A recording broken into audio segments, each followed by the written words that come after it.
આ તરફ વાવ થરાદના ધરણીધરના બરડવી ગામે કેનાલની અંદર મોટું ગાબડું પડ્યું છે। કેનાલમાં ગાબડું પડતાની સાથે જ નજીકના જે ખેતરો છે તે બેટની અંદર ફેરવાઈ ગયા છે। વારંવાર કેનાલમાં ગાબડું પડવું અને લાખો લીટર પાણીનો વેડફાટ થવો એ જાણે હવે કાયમી પ્રક્રિયા બની ગઈ છે। ખેતરો બેટમાં ફેરવાતાની સાથે જ ખેડૂતોમાં પણ તંત્ર સામે ભારોભાર રોષ ત્યારે વ્યાપી ગયો છે।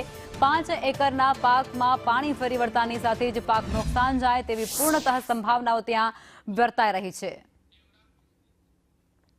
સંવાદદાતા દેવરામ અમારી સાથે જોડાયા છે। દેવરામ, કેનાલની અંદર ગાબડું પડ્યું છે, લાખો લીટર પાણીનો વેડફાટ થયો છે, ખેડૂતોમાં ભારોભાર રોષ વ્યાપી ગયો છે, વિગતો શું?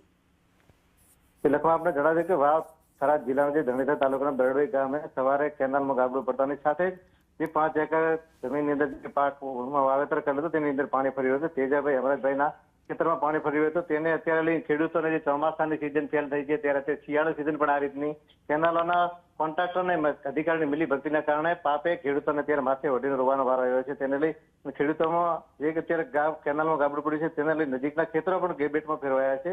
વારંવાર રજૂઆત કરવા છતાં પણ તંત્રને કોઈ ઊંઘ ઉઠતી નથી, તેને લઈ અત્યારે પણ ખેડૂતો ત્યાં કલેક્ટર ઓફિસે રજૂઆત કરવા માટે પહોંચવાની તૈયારી બતાવી રહ્યા છે। જી, આભાર।